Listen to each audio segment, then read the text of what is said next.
Hello, our dear viewers, and welcome to a new edition of our program Africa Today. In today's edition, we are going to talk about the Libyan Neighbors Conference, which took place actually during the past 2 days. The foreign ministers of Libya's neighboring countries who convened in Algeria have stressed the need to maintain Libya's sovereignty, territorial integrity, as well as its unity.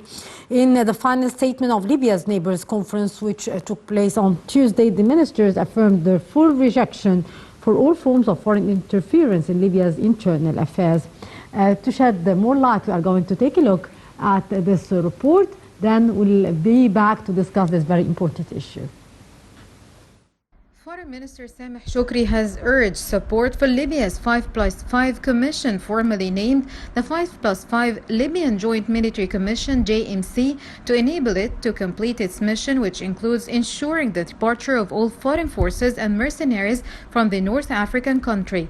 Addressing a meeting of foreign ministers of Libya's neighbors in Algeria, Shoukry praised what has been achieved by the JMC, including the opening of the coastal road between the east and the west. The 5+5 Joint Military Commission is one of the 3 tracks in the settlement process that emerged during the Berlin Conference on Libya in mid-January 2020. The top diplomat affirmed Cairo's unwavering position of supporting security and stability in Libya and prioritizing political solutions to preserve the country's unity and national institutions in order to achieve a comprehensive settlement that takes into account all aspects of the Libyan issue. Shoukry called for comprehensive and credible elections in December 2021, as agreed upon previously, to put an end to the extended transitional period and the Libyan division and initiate a new phase where all Libyan institutions are united together to serve the aspirations of the people. Shoukry also highlighted the significant role of neighboring countries in helping ensure the stability of the security and political situation in Libya and achieving the legitimate aspirations of the Libyan people. The 2-day meeting is attended by Egypt, Sudan, Tunisia, Chad, and representatives of the United Nations, the African Union, and the Arab League.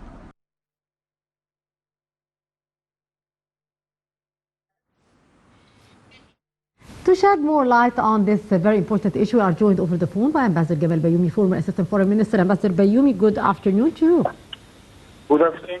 How are you, sir? Ambassador Bayoumi, the Neighbors of Libya Conference has concluded yesterday with the foreign ministers voicing rejection to any form of foreign interference in the Libyan internal affair.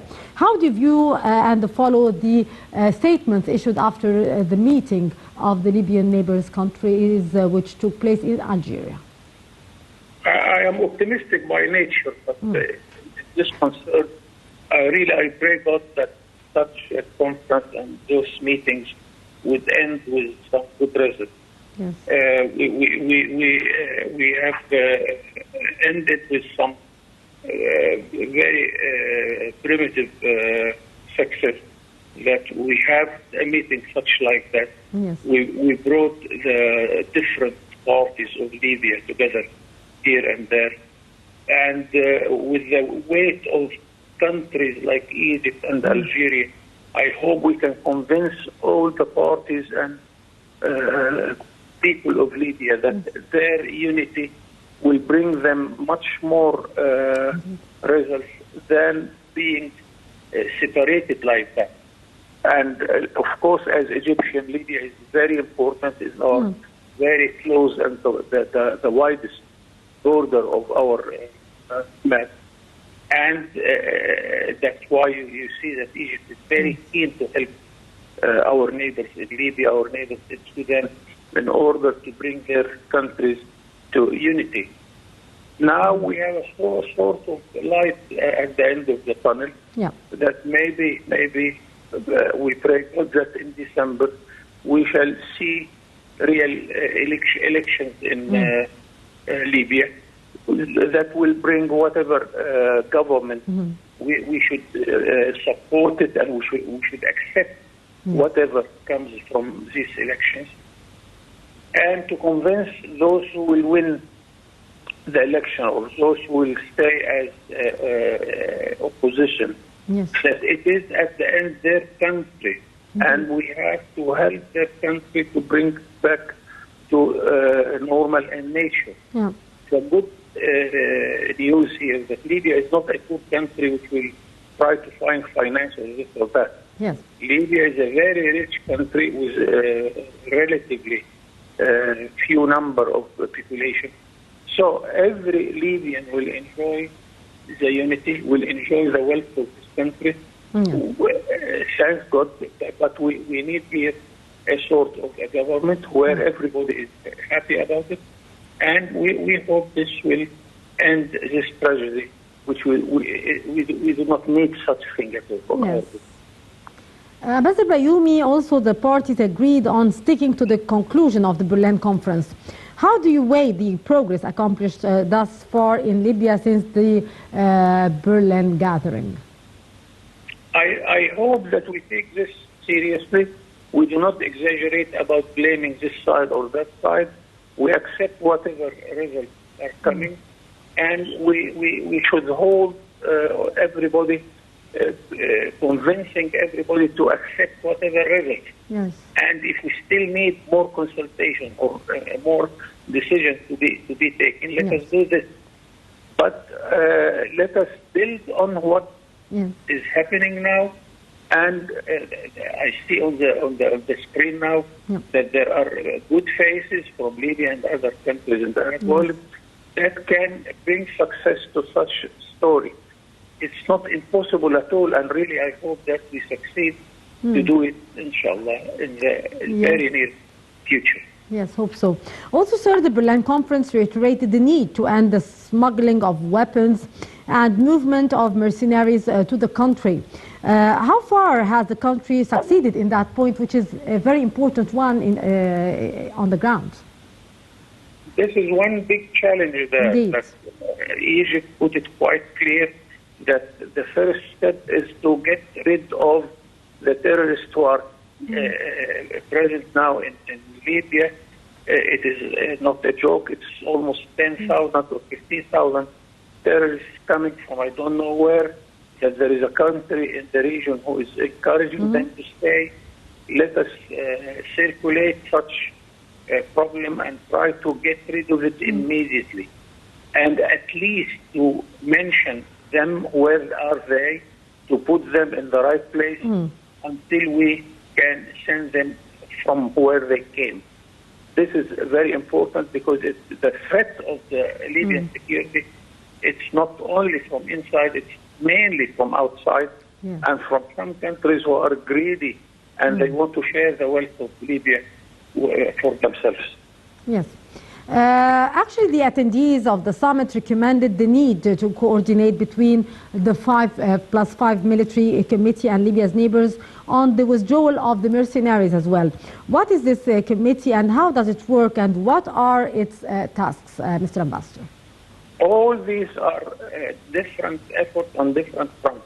Yes. We are trying to circulate all the problems from this side or that side, east, west, north, south, until we say that we are in a very good position to judge that Libya now can go ahead. Yes. So all these efforts are very welcomed from all of us. And we have to convince all the parties that every effort is welcome, that I will continue being optimistic if the dialogue continues. Yes. We need more and more dialogue in everywhere in order to overcome any problem there. Also, they welcome the steps taken by the African Union to hold a reconciliation conference among the Libyan factions in coordination with Libya's neighbors. What are your thoughts, Mr. Ambassador, on the role being undertaken by the African Union so far?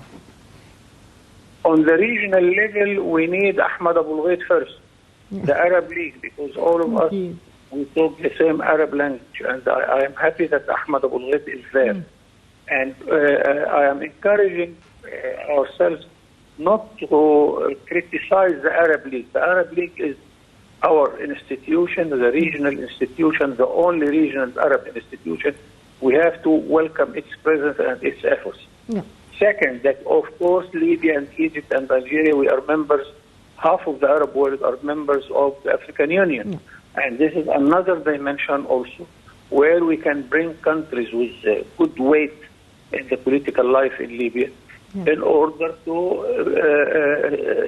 assure to every party that we are there to help you whenever you need our opinion or our consultation or even our help. Yes.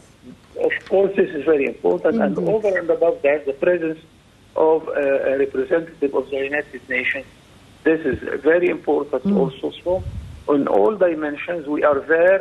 We want Libya to be happy about this conference, to make sure that everybody will help Libya in order to come to a safe end of their problems. Yes. Ambassador Gamal Bayoumi, former Assistant Foreign Minister, always a pleasure to listen to your very precious input, sir. Thank you very much. And now we move on to this report where a new COVID variant has been detected in South Africa. On Tuesday, the National Institute for Communicable Diseases in South Africa issued an alert about the C1.2 lineage, saying it had been detected in all provinces of the country, but a relatively low rate, C12, first detected in May. The alert said that, but the Delta is still dominant variant spreading in South Africa and the whole world. More details. South African scientists have detected a new coronavirus variant with multiple mutations. The new variant, known as C12, was first detected in May and has now spread to most South African provinces and to 7 other countries in Africa, Europe, Asia, and Oceania. It contains many mutations associated in other variants with increased transmissibility and reduced sensitivity to neutralizing antibodies. Scientists are not yet sure how much mutations affect the behavior of the virus. South Africa was the first country to detect the Beta variant, one of only 4 labeled of concern by the World Health Organization. Beta is believed to spread more easily than original version of the coronavirus that causes COVID-19. South Africa's COVID-19 vaccination campaign got off to a slow start, with only 14% of its adult population fully vaccinated so far.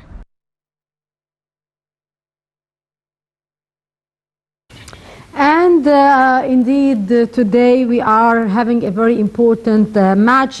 While at 9 p.m. Cairo local time, actually Libya's national football team is facing Gabon today at the Martyrs of February Stadium for the African FIFA World Cup qualifying second round fixture.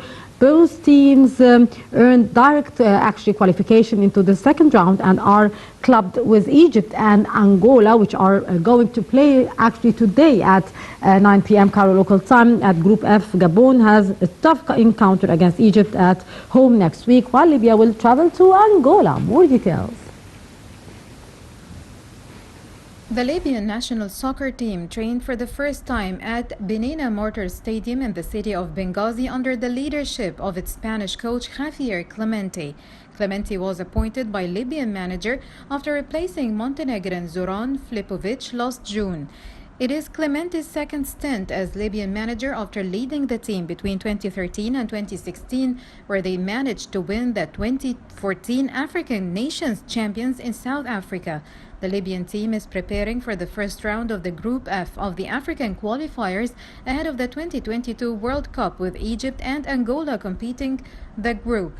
They will face Gabon on Wednesday at the Benina Martyrs Stadium in Benghazi for the first official international match on home soil in more than 7 years after the ban was imposed by FIFA lifted. That, our dear viewers, we come to the end of this edition of Africa Today. Many thanks for watching.